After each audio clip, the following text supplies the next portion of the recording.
Thank you for having me. I love the name of Rethink Cyber because when we looked at illusive and we started building this, that's exactly what we did.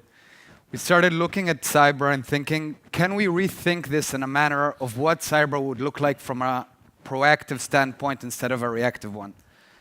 So I'd like to start off by covering Hacking Team of 2015. For those that don't know, Hacking Team is an Italian organization selling Trojan horses to governments for lawful interception. And Hacking Team was breached, and extremely sensitive data, and a lot of it was leaked to the open internet. When I say extremely sensitive data, I'm talking about all of the mail correspondences within the organization. I'm talking about the source code of that very Trojan horse that was used for spying. Let's look at this attack and how it was carried out. And what we had is an attacker that actually found a 0-day for a network device, enabling him to get into Hacking Team's network. And once within, he started exploring the network, looking around, finding different servers, and eventually finding his way to a backup Exchange server.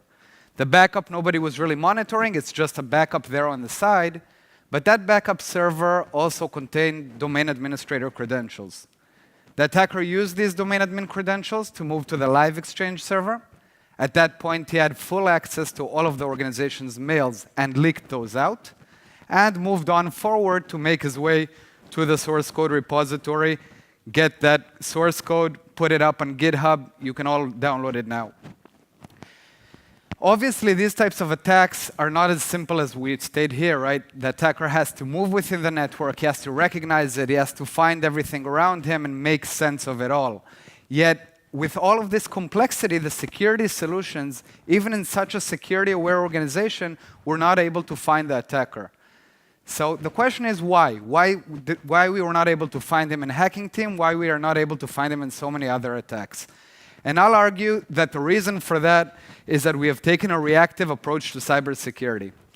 We have always been 2 steps behind the attacker, trying to recognize his activity, instead of actually controlling the environment and luring him to bringing him into our turf.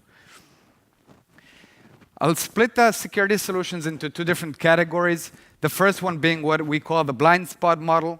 And these talk to those solutions that see a certain range of activity, but anything outside that range, they are blind to, and they just don't know if it's malicious or not. So we'll start off with antiviruses and IDSs. And I'm not going to bash the antiviruses too much here. I think we all have for the past few years, so I'll spare them that. But I will say that they looked for different signatures out there, for known signatures.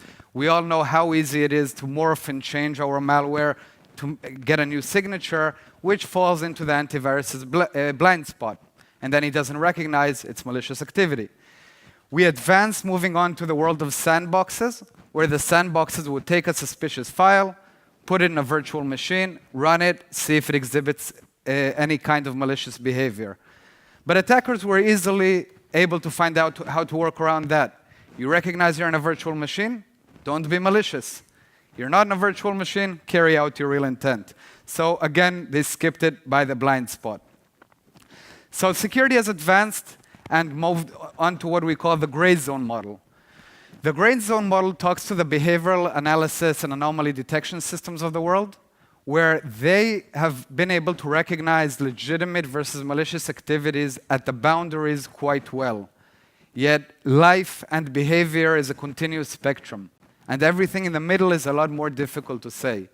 If we look at the top there, at the white area, we have constant behavior that happens. We have an employee that comes in every day, 8 o'clock in the morning, logs into the network.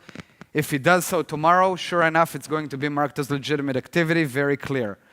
If we look at the other side of the spectrum, at the black area, we have that same employee, for the first time, uploads 5 gigabytes of data, 1 o'clock at night. Pretty easy for us to identify it as malicious behavior. But in the gray zone, we're not so clear, and we can't say very easily, is it legitimate, or maybe it's malicious. And basically, the security solutions out there contain uncertainty within. But when we look at our security solutions, we don't want to live with uncertainty. We're not willing to accept that, but that is inherent to that solution itself. And when we rethought cyber, we rethought, can we leverage that uncertainty? What if we were able to take uncertainty, package it, box it, and hand it over to the attacker? What if we are able to put an attacker in a situation where now he sees a continuous spectrum, where he is not certain upon anything? Everything that he looks at could be real, could be fake. When he makes a wise decision following a real trail, he succeeds. When he makes a wrong decision following a false trail, he's caught on the spot. What would a hacking team would have looked like had we deployed uncertainty within hacking team? We would have taken this simplistic network and turned it into a much more complicated one for the attacker. One that is filled with question marks for him that he does not know where he needs to advance to. What he does know that if he makes a mistake, it's game over for him. Uncertainty and deceptions is not a mere fantasy, but it's a reality today. What we see in front of us is one of Illusive's customers, a snippet of their network. This customer had 5,000 machines and 10,000 attack vectors, and you can see it in front of you. How an attacker would map that network and move from the left side of the screen to the right side. When we deployed Illusive, and like William stated, incorporated AI into the solution to automatically learn the environment and automatically deploy deceptions within, we turned this picture into this one. Now for the attacker that needs to traverse such a network, life isn't so simple. It becomes a lot more complex, and we have here 25,000 machines and 250,000 attack vectors. As security professionals, we can see the orange versus the white. We can understand what is deceptive and what is not. Obviously, the attacker cannot, but once he does move within the network and is detected, we can follow and track each such movement and understand exactly his intentions, where he is, and cut him off at the moment we decide. That's proactive security. That's how we rethink cyber. Thank you.